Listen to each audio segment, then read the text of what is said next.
Hello, ladies and boys. Kininasab ang inyong makaduyog karon ang inyong Inday Tala. Ang inyong makaduyog karong hapon para sa pagbasa na usab og isa ka-inspiring love confession. Apan sa dili pa ta magsugod, ladies and boys, mamalihog ko og share aning atong live karon and react na pod dayon. Anyways, before ta magsugod, naalang ko'y pangutana sa atong mga tigpaminaw diha. Kung gamit ang inyong adlaw karon, unsa kini og ngano? I-comment lang ang inyong answer sa comment section ug sa mga gusto po nga magpa-shout out, comment lang na ninyo diha kay basahon nato unya after sa atong confession. Ladies and boys, dili na rin nato padugayon pa. Ani ana ang atong confession. Hi ladies and boys, ako di ay si Mitch. Nagpuyo ko somewhere in Jansan. My boyfriend and I were studying at the same school pero lahi-lahi mi og kurso. Gikan ko sa pamilya sa politiko, mao siguro nga lahi ang respeto nga akong gakadawat sa ubang tao. Tawagon lang nato siya sa pangalan nga Peter. Dili parehas nako, gikan lang siya sa normal nga pamilya. Dili dato pero kaya gihapon nga ma-provide ang needs matag adlaw. A hard-working man who always want to prosper and be the person he always wanted to be. Our universe were not the same. Pero dili lang para i-prove nga we love each other. Pero wala na nahimong babag para i-prove nga we love each other. Wala siya nahimong secret relationship. Kabalo ang iyang pamilya to the point nga didto ko sa ilaha inig weekends, sa ilahang balay o sa ilahang uma. Nagkauyab mi since 3rd year high school. Until nga nag-college mi o maybe isa na sa rason nga nung nahimo kong dependent niya. Honestly, mo admit ko nga sabay pa siya sa akua. Always good na nga straight uno ang iyang grado, while ako, never mind. But life was hard for him. 3rd year college, sa dihang nag-decide siya nga muundang sa og eskwela. Nagsakit ang iyahang mama, ilahang bukid kay gikan na sa lanta og bagyo, mao nga nagkautang-utang sila, plus nagskwela pa ang iyahang duwa ka manghod. Wala siya laing choice kundi isakripisyo ang iyahang pagskwela para sa iyahang pamilya. Nagtrabaho siya isip ko sa lain-lain nga fast food chain, nag-tutor, nag-waiter o nag-construction worker. Sa dihang nahibaw-an na sa akong pamilya, gi-question ko nila nga nung inana ba nga laki akong plano maminyuan. Walay naabot sa kinabuhi, trabahador lang. Walay ikabuhi, gapakaulaw, radaw ko. Right after sa kasaba session, nag-book sila sa flight nako sa Cebu. Gikuha tanan nako gadgets, mao nga wala ako'y way para makig-communicate ni Peter. After a week, gibalik ang akong cellphone. Pag open ako, daghan kaayong message ang giabot gikan ni Peter. Pero ang last message niya, ang pinakasakit. Salamat sa 4 years. I thought it was enough to prove you that I love you. I thought, lihi ka. I felt mo fight ka hangtod sa katapusan. I am sorry if I am not the person I was planning to be. Pag-amping dira, Mitch, and see you when the right time comes. Sorry. After reading those words, nagpadayon lang gihapon ko sa akong kinabuhi. Nagtiwas ko og eskwela sa Cebu and I graduated nursing. And worked for 3 years and now pursuing medicine for 2 years. 6 years sab nga nagstay ko og Cebu nga walay uli-uli sa Jansan. I started a new life in Cebu, trying to forget all the pain nga nabilin ako sa Jansan. December that time, nagdesisyon ko nga mauli kay natungnan nga 80th birthday ni Lolo sa 23. Pasko sa 25, og first grand reunion sa side ni Mama, and all of them requested nga pauliun ko. Jansen changed a lot. I guess ang mga tao sab. I saw how people in our community change and how others succeeded. Fast forward, na grand reunion na, and it was the very first time to have the family reunion sa side ni Mama. The reason why wala ako kaila sa mga tao nga nag-attend.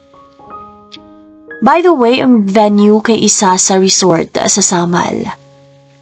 Gipaila-ila na ang mga igagaw, and I concluded that my mom has a huge family. Or maybe daghan lang kaayo kog na-miss sa 6 years ba naman nga wala nakauli. Then one of my auntie interfere. Dugay-dugay pud ka nga wala nakauli og Jansen Mitch, no? Didto ami halos ga summer vacay pero wala gid ka. Kunya, kumusta naman? Uno na ba? Og nangatawa dayon sila.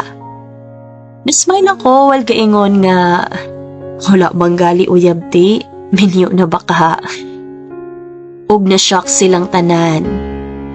Sa gadaghan nimo na encounter sa ospital, wala gyud? Kauban di ay nimo nga nurse or doctor baka ha? Og nangatawa na lang sila.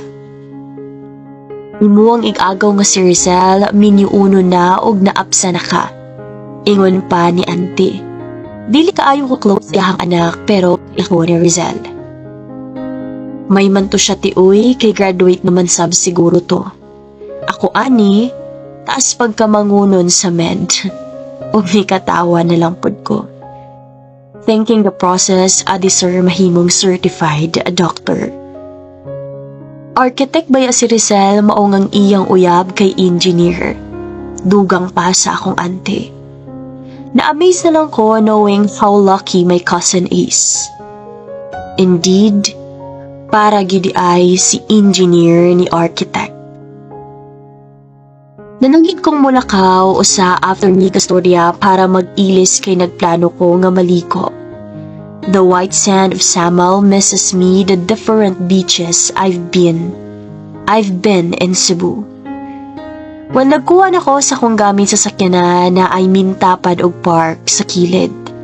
Raptor nga black. I was about to close the door of our car when nakakita ko og laki nga ninggawas gikan sa sakyanan.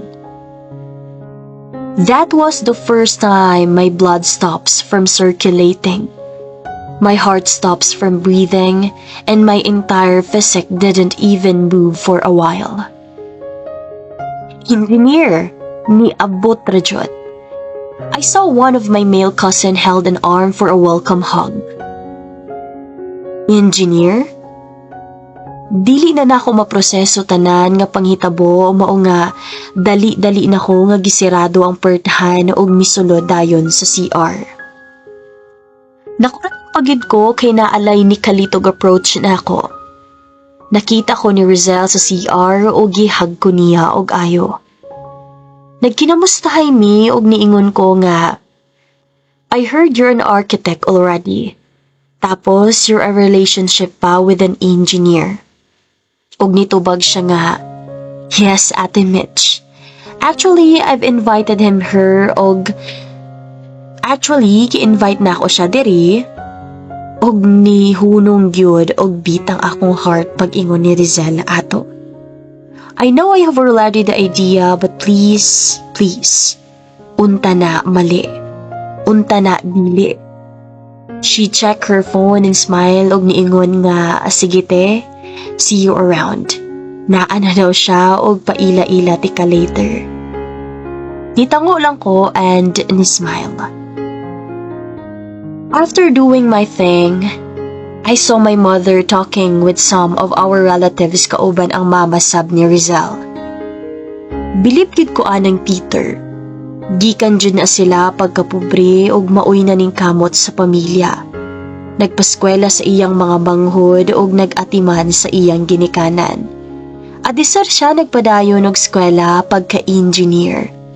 Nag-schooling pud na siya ron pagka-architect og diba? Grabe ka swerte na gyud kaayo ni Rizel sa iyaha. And I admit, nahilaw ang akong mama. Sagpa kaayo na para sa among tanan. Taod-taod miduol si Rizel sa among table og niingon nga, Cousins, I wanted you to meet Peter. So mauni siya ang head engineer sa new project building nga among trabahoon next year. Love, presenting, akong mga gwapa o gwapo nga ig-agaw pero mas gwapa gid ko. And gisungog na lang siya sa tanan. Peter held his hand to each of our cousins og pagkakita niya sa akua, he smiled. Like the usual smile he always gave me way back. I saw how he touched and grabbed the waist of my cousin and kissed her cheek. Nag-ingon na lang tanamon para madalasad na mo ang among uyab. Protesta ni Kuya Jason. Luoy si Mitch, Kuya Jace, kay walay madala. And all of their eyes was on me.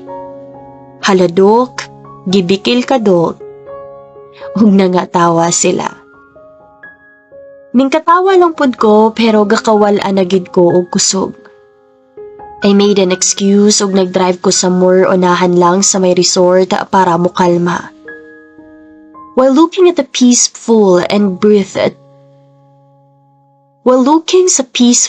og breathtaking sunset, ning tulo ang akong luha. Unsa di ay kataas ang pagmahay. Nganong permi siya nga naa sa ulahi. Doon sa seashore, gisinggit na ako ang tanan. Ibulok ni mo, Mitch, oy. Karon magmahay-mahay ka nga ikaw may namiya. Di ba choice ni mo to?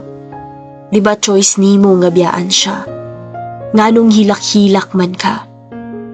Sa kadaghan nganong ako pa mang ig-agaw. Panimalos ba ni? Sakit ba kaayo ang akong nabuhat para ingon anion ko nimo? I did my best to burst out. Nag-apas pa ko sa akong ginhawa and nagstay ko dito until 6 p.m.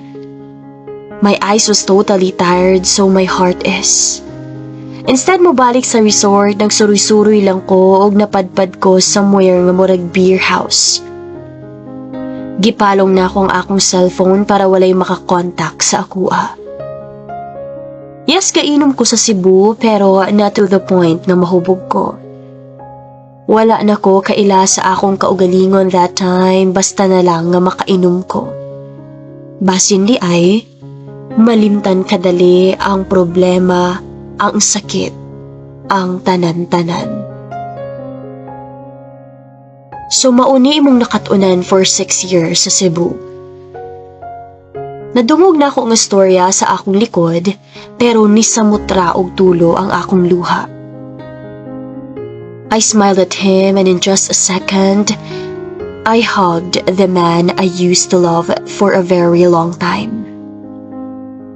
Gigakos pod ko niya og balik og gisakay ko niya sa iyang sakyanan og nag-adto mi sa mingaw nga lugar.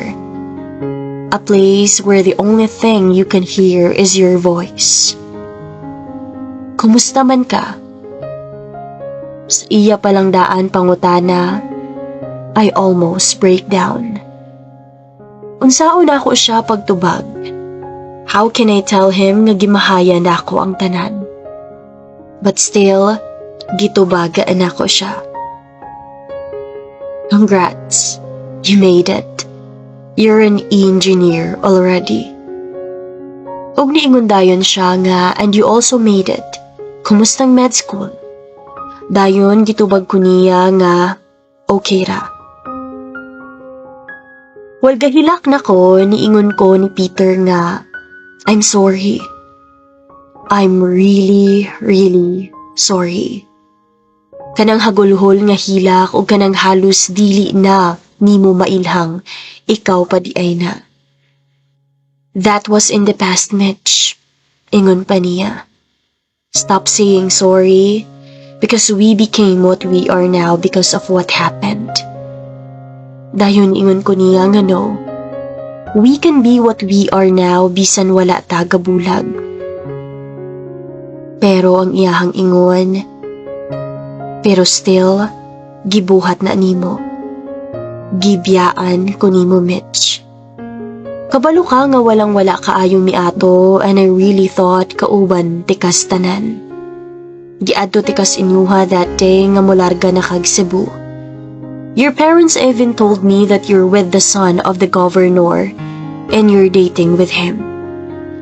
Giignan ko nila nga limtan na lang ka kay dili tabagay. Abogra ko para sa precious glass nga parihas nimo. Dayon ana siya sa ako nga, Peter, I told you that was already in the past. O gitubag na ako siya nga past. Past nga hangtod karon na akong gimahayan. Past nga hangtod karon ginahunt gihapon ko. Past nga hangtod sa present sakit gihapon. Peter, sorry. Hapit na kong muluhod tungod sa akong paghilaka o gigakos ko niya. Kinsay makahuna-huna pag-undang og hilak ana. Dayon istorya siya nga you are forgiven. Desperada na akong desperada pero niingon ko niya nga, please, baliki ko. Kanang naghangyo na ka nga ikaw na lang. Ikaw na lang balik and I received the most painful response. I thought okay na ta. I am sorry, Mitch. Pero siya ang naa sa panahon nga kailangan kaayo tika. Ang naa sa panahon nga batchmate na ko siya atong pagbalik na kong eskwela. I don't even know nga related di ay mo. Not until nagstorya siya about sa reunion. Ayaw lang og kabalaka. Wala siya'y nahibawan about nato og laparo kaayo to sa akua. I was really broke when you left me. It even took me years to finally get over you. Daghan kong pangutana. Daghan kong what ifs. What if stable ang among family income? What if I am also raised in a rich family? Siguro wala ko nimo gibiyaan. Siguro kita pagihapon hangtod karon. Og another slap na pudto sa ako ang nawong. I don't know, and there I finally realize how stupid I am. But there is Rizal, ingon pa niya. And please, ayaw question na ang akong paghigugma sa imuhang ikagaw. Gihatod ko niyag balik sa beer house kay naa dito ang among sakyanan. You will find someone who will love you more than I love you before.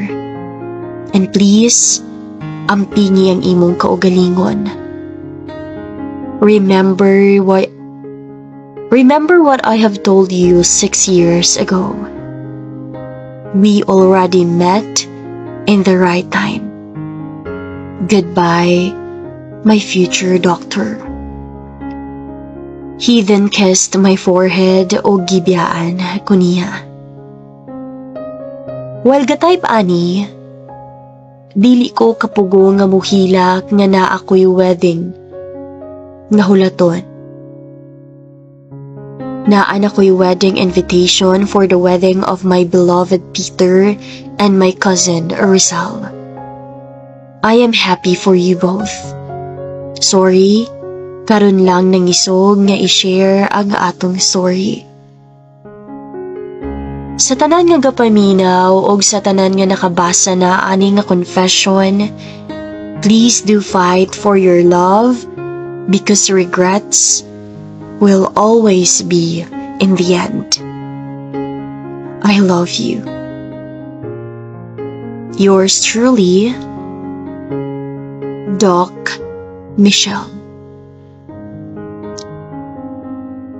Ug mao kana nga atong confession karong adlaw mga kayusan yan Freedom Board. Salamat kaayo sa inyuhang kanunay nga pagpaminaw ug palihog ko og share sa ato ang live karon para daghan pa ang makapaminaw sa story ni Doc Michelle o ni Engineer Peter. Busa jay, ilaban ginadiha ang imuhang feelings but always be reminded that always or to always choose your fights.